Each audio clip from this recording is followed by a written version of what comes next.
بسم اللہ الرحمن الرحیم. السلام علیکم ناظرین. پروگرام سفر ہدایت اسپیشل کے ساتھ آپ کا میزبان زبیر احمد حاضر خدمت ہے.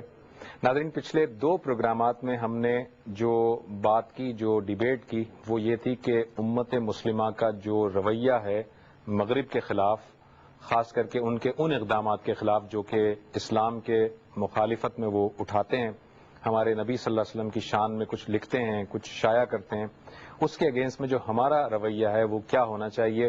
نبی صلی اللہ علیہ وسلم کی تعلیمات سے ہمیں کیا چیزیں پتہ چل رہی ہیں، قرآن مجید سے ہمیں کیا پتہ چل رہا ہے. پچھلے دو پروگرامات میں بہت ساری باتوں کو ہم نے سمیٹنے کی کوشش کی. کچھ اور بھی کویسچنز ابھی ہیں جو ہمارے ویورز کے ذہنوں میں ہیں، ان کو بھی آج ہم ٹیک اپ کریں گے.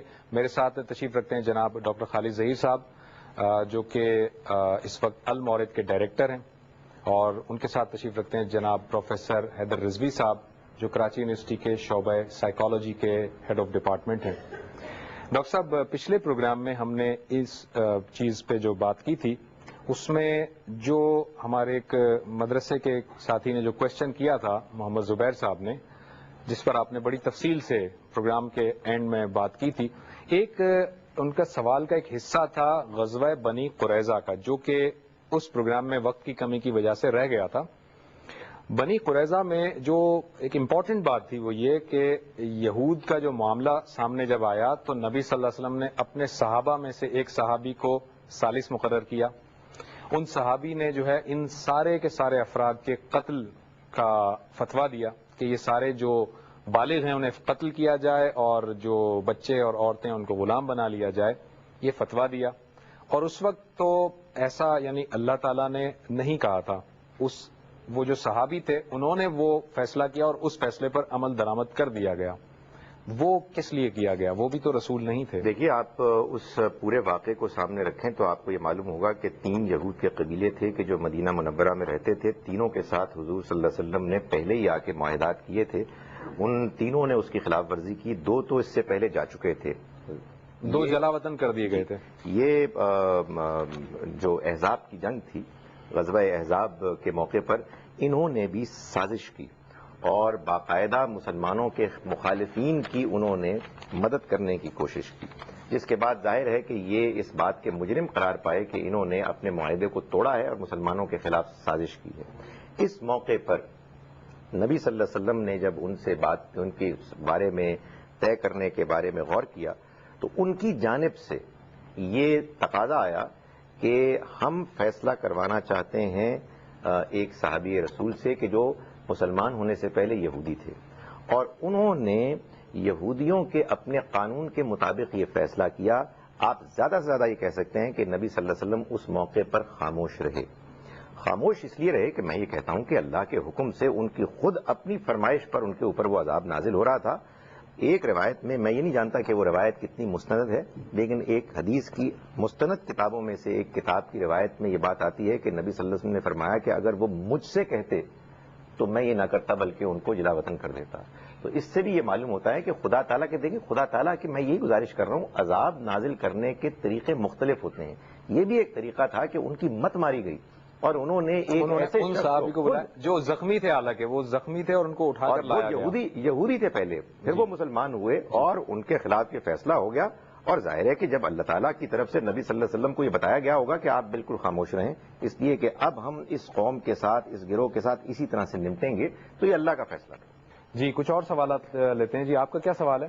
میرا کوشچن سر یہ ہے کہ ہم جب اپنے لوکل کیبل ٹی وی کے اوپر جب اپنا ایک سعودی عرب کا چینل ہے وہ دیکھتے ہیں، یا ہم کوئی بھی عربک مووی دیکھتے ہیں یا کوئی بھی چینل دیکھتے ہیں، تو ہمیں ایک خاص ان کے صرف فزیکل اپیرنس ایک یونٹی کا پتہ چلتا ہے، جو ان کا ایک خاص وائٹ ان کا جو جبہ جو ہوتا ہے، ان کا ایک امامہ 80% آف عربس جو ہیں وہ پہنتے ہیں. دیکھتے ہی ان کی ایک یونٹی ہمیں صاف دکھائی دیتی ہے. اس کے علاوہ جو امام کعبہ ہیں وہ جو لا پاس کرتے ہیں وہ پورے کے پورے سارے سعودی عرب کے مسلمس کے اوپر اپلیکیبل ہوتا ہے. میں یہ پوچھنا چاہتا ہوں سر کہ ہمارے پاکستان کے اندر اتنے سارے فرقے ہیں، میں مطلب کہ زیادہ کنٹروورشل نہیں کرنا چاہتا بات، لیکن اتنے سارے فرقے ہیں. ہماری بہت ساری مسجدوں میں نماز سے پہلے اور نماز کے بعد بھی جو ہمارے دعائیں پڑھی جاتی ہیں، صرف